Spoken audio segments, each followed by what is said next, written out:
Hey, it's me, Tim, and welcome to the exciting conclusion of the Futurama rebuild. In this video, I'm going to get the guitar all working. We're going to take it to my home studio. There's going to be an auction. It's going to be a blast. Stick around. First, though, I'm re-recording this introduction for like the 10,000th time because initially what I wanted to do was just a very brief history of the Cold War era and also a brief history of the Futurama guitar and its name because it has a bunch of different names. It's been built in a bunch of different places.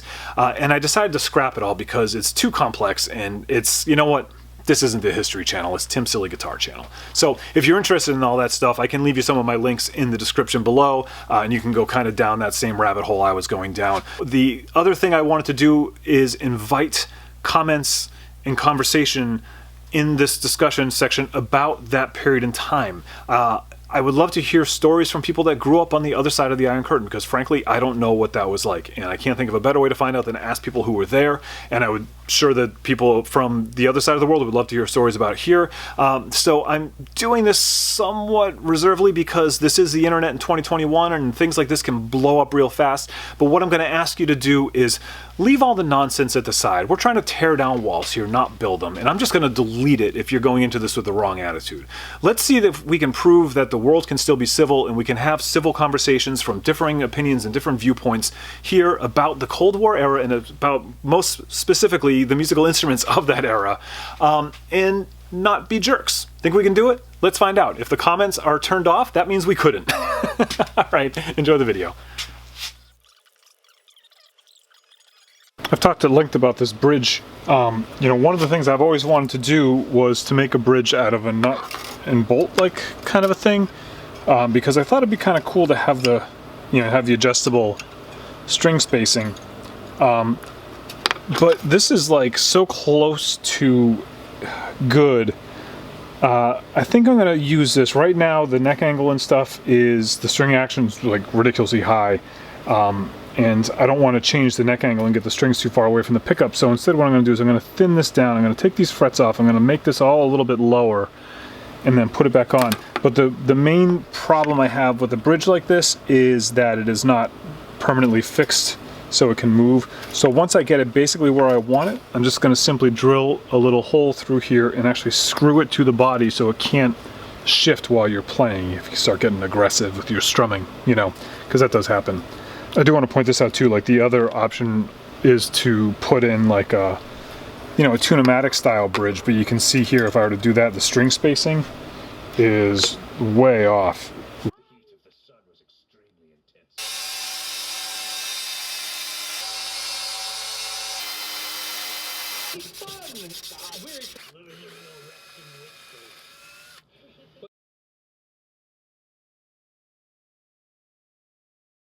So I took about 6/100ths of an inch off the bridge and I just slid it back in. It's not under tension and the strings are just touching the frets basically right now without the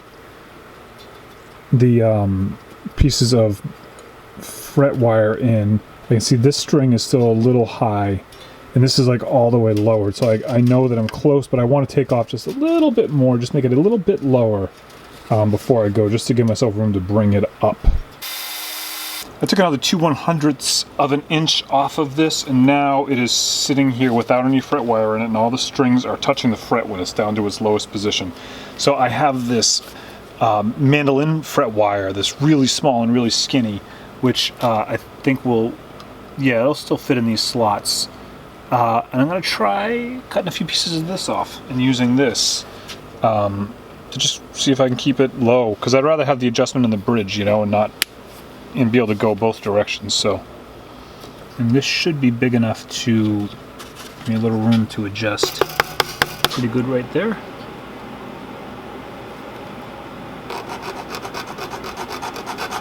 And again, I can always slide this piece over if I need to adjust the string spacing any. If I hit that, look at that, I just used the hammer and banged the string into the fret and it gave me a little notch that I can then use so I can actually line up my positioning exactly how I want it, like that. Nice. A is not bad. It's out of tune right now. Then you can see my D is flat. My G is flat. Yeah, I started this whole venture like making fun of this bridge, and now it's really starting to grow on me. I've slid the bridge around a little bit, and I've messed around with my placing of my fret wire, and this seems to be where this bridge should live. So I don't want it to slide on me.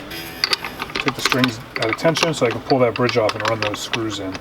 And then it'll be a fixed wooden floating archtop bridge, if there is such a thing.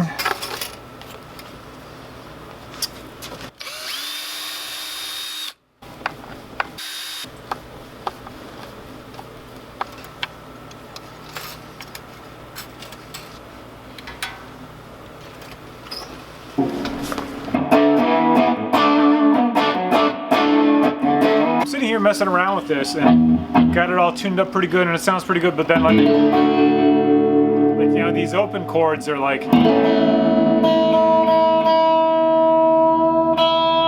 what's happening is that this 0 fret is not actually doing its job, and it's kind of hard to tell because it's so close to the nut that what's actually happening is the notes ringing off the nut, not off the 0 fret. And if I put my finger here,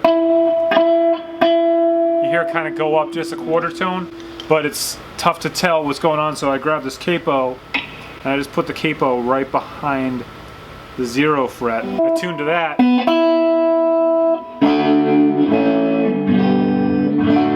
Now all my open chords start to sound right again. So simplest solution is going to be to just pull that 0 fret out and put a new one in that's slightly higher than everything else, and then adjust the fit from there. You can see that this fret has some damage to it. It's a little dented in and stuff, and this one as well, and then up into here, and then it sort of disappears. I think if I just refret this one, we should be okay. I got it started here, so if I can get under that.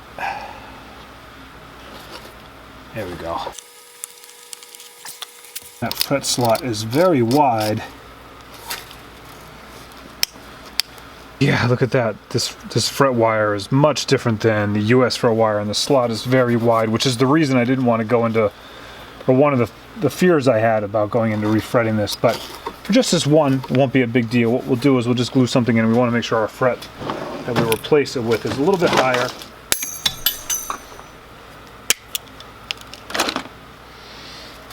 And you see it just floats in that jumbo slot that's there. So I'm going to fill it in with some epoxy, I think. So I'm just kissing it on the sander over there.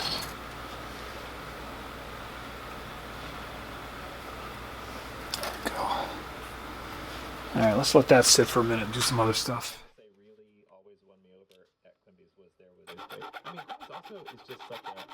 A lot of the material is strange.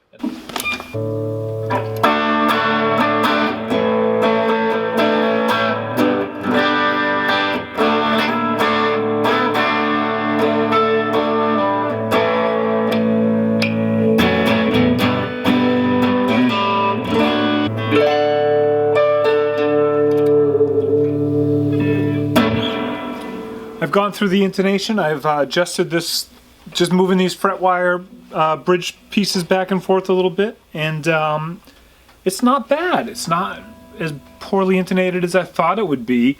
It's a little squirrely here and there, like down here. If you squeeze a little too hard, you can kind of knock it out of tune, you know. The strings being regular guitar strings, but at this shortened scale, this 23-inch scale, they're a little bit looser, a little bit bendier. So, you know, you got to have a little bit of a lighter touch. But I like this little neck. I like this neck a lot. It doesn't have any top markers. I might just score the tops here, put a little dot of paint or something. And, you know, it's a little chipped along the edge. It's not a full restore. I just want to make it look better and play, but keep it kind of original, you know? And it's cool, but I want to really hear this one, so I'm going to bring it home to my studio and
All that feedback there is a real happy accident. I was trying to play with feedback because these pickups are so microphonic and the pitches were just perfect between the tremolo bar and just open feedback on the instrument. I got some really cool little parts there. So I just finished recording this little tune at the end. All the guitar parts were done on this guitar and it did really well. It stayed in tune just as well as most of my other guitars. And then I did use some drum tracks. I just kind of faked it on the drums for the video. And my old Fender bass, because all the basses I made are not here. I hope you enjoyed this video. Make sure to check out the other parts of the series, and some of them are only available on Patreon at patreon.com/timsway, where you can see more. And there will be more in this series. I have another Russian guitar as well as a couple other kooky old guitars that I'm going to do similar things with. But now, let's go put this thing up on eBay, I guess. That's right, I am listing this on eBay, and it's starting out with a bid of $202 with no reserve. That's the exact amount of money that I have invested in this guitar to date, including strings and everything, but I didn't include the stuff that I had around my shop, like, you know, paint and stuff. We'll see how it goes. I may just have done all this work for free. On the screen right now are the dates that I'm going to run the auction, and in the description will be a link to the auction. If it's not there now, it's because the auction hasn't started yet, and if it's later, then, well, you know, it's not going to work. But so go ahead, happy bidding, and I will tell you in future episodes of this series, when I'm working on some of those guitars back there, how the auction went and whether or not I'm ever going to do that again. All right, thanks for watching. Be good.